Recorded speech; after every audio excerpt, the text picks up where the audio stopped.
Hey guys, welcome to the Wave Crypto Club. We talk about all things crypto. Recent events have led to a certain problem that a lot of people are now realizing the magnitude of. Right? What is this problem? There is a price drop across the board. Bitcoin has crashed, and along with that, the entire crypto market has crashed. This has led to one specific problem, which is that a number of exchanges as well as services like Volt have put a pause on deposits and withdrawals. You aren't able to access the funds that you truly own. Right? Why is that happening? That's because all these protocols are centralized in nature, and the problem is so big that people are now realizing it. This is probably the first experience of an exchange, either shutting down and people losing money, or an exchange pausing withdrawals and people are unable to access it. This particular problem actually has a solution, and that solution is in the form of, let's say, decentralized exchanges. Decentralized exchanges were created many years ago, and there are many people who are actively trading on it, but I think average retail traders probably don't prefer this because the experience is still not suited for them. But this single problem of exchanges withholding your cryptos will lead to adoption, a great adoption in fact, of protocols like Uniswap. Right? So we'll talk about Uniswap today, which is probably one of the oldest DEX there was. Right? So Uniswap is a decentralized exchange, for crypto trading. What can you do with it? A lot of interesting things. How does it work? Let's look at this. It's a very simple interface. You have to input what you want to exchange. Right? Let's say I take DAI. I want to buy maybe Aave with DAI. I can input the number of Aave that I want to buy. It'll calculate how much DAI I need. I connect my wallet and click on transact, and my transaction is done. As simple as that. It is completely in your wallet. The funds flow out of your wallet and back to your wallet. So DAI goes out, Aave comes in, and it's all in your wallet. No exchange can ever hold on to this money. It's all in your wallet. It's in your private wallet. It's safe. Now, where does this whole money come from? Who's keeping it on the other side? Well, there's something called liquidity pools. Right? So what are liquidity pools? Liquidity pools is on the other side, where if, let's say, you had Ethereum with you, if you want to earn some extra income, you can go and deposit Ethereum here. These pools help in creating the market. When somebody comes to buy, there needs to be a way to sell to them. There are liquidity pools that create the trading pairs, and that's how people are buying. Right? How can you do it? It's very simple. Click on new position. It will ask you the trading pair. Select the token. Now let's say I say 1 inch. It will automatically give you a fee. So what is your benefit really in this? Now you can earn some passive income. If you put your tokens here, let's say ETH and 1 inch, here you can select the fees. So the fees ranges from 0.01 to 0.005 to 0.3 to 1%, depending on which token really, or which kind of token you're really transacting for. It automatically selects some sort, depending on your tokens, it automatically selects. You can of course change it, and then all you have to do is add funds to it and approve. There is an entire FAQ section on how to really do it. You can go through it. I have linked it in the description. So you set a price range, you deposit your amount, you approve and add it, and there you go. You have a pool running. You can earn as much as 2% to 50% in a year, depending on a lot of factors, on what token, etc. But this is one way to earn passive income. This is a way for you to hold on to your funds, remove it at any point of time. It's in your control. Nobody can come and stop it. So this is a better way to earn some passive income than trying to go and put it into protocols who do it for you, right? Then what kind of pools are there? If you go to the pool section, you can actually see the number of pools that are present on this, and look at the trading volumes. If you are a beginner, then stick to something that has a large trading volume. Your returns, passive returns, of course, will be lower, but at least you know that this is much safer. There are bug bounty programs, etc., to ensure that these protocols don't get hacked. The safest of the protocols are of course the ones that have a large trading volume, because they would have already experienced a lot of attempts at hacking. A lot of people would have identified bugs, so that is generally considered safer.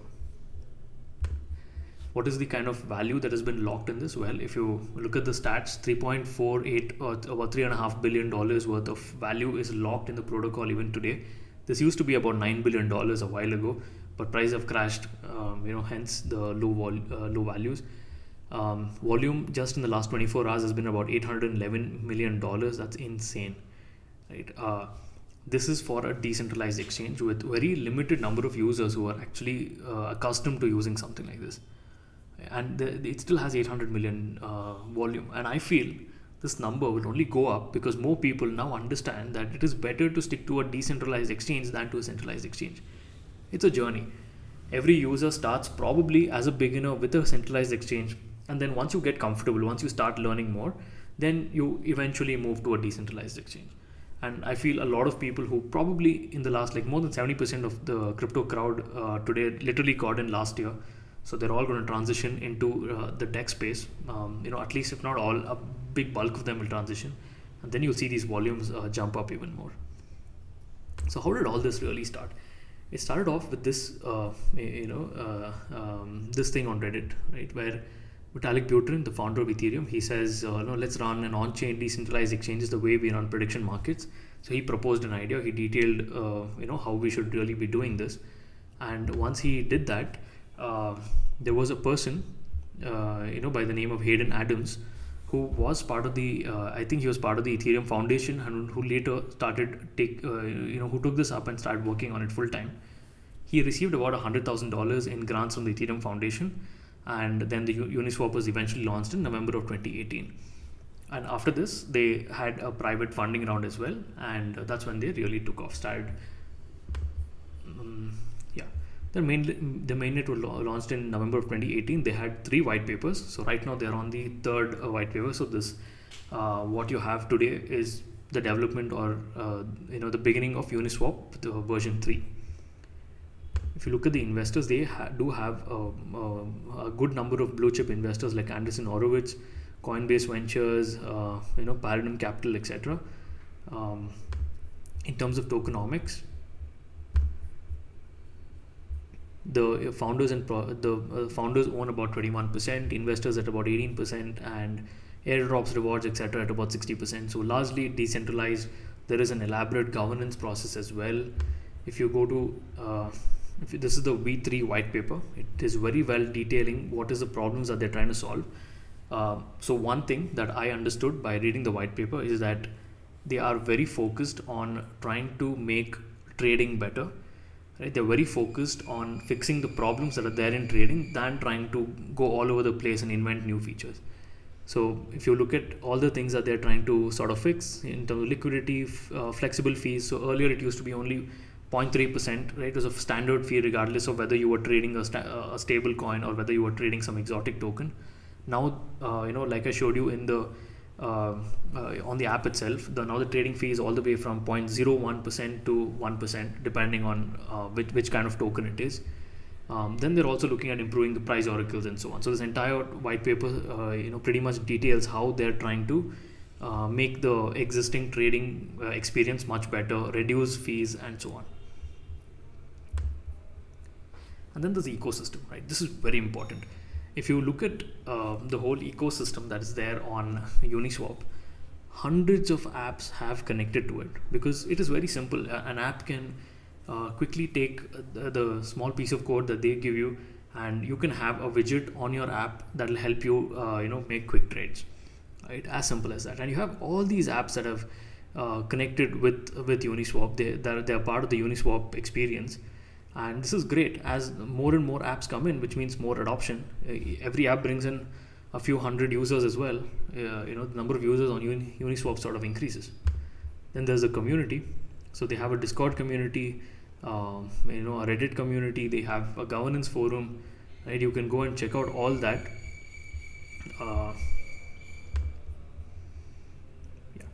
How do you really make any votes, any changes? That's in the proposal space. If you want to make some changes to some governance process that is existing, you can go down, create a proposal, but you need a minimum number of Uniswap to be able to do that. You can go and even look at previous proposals, what has really happened, the discussions around it. All that is available on the governance section of the app. These are some of the votes that have happened, whether a proposal was executed or active, or if it was even cancelled out, like in this case, right? It was defeated.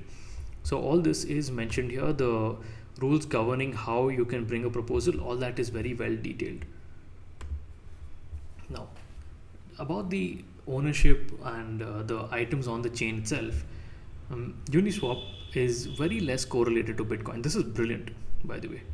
Right? About 66% of the holders have been holding it for more than a year, so it's a seasoned token. It's been here for a long time.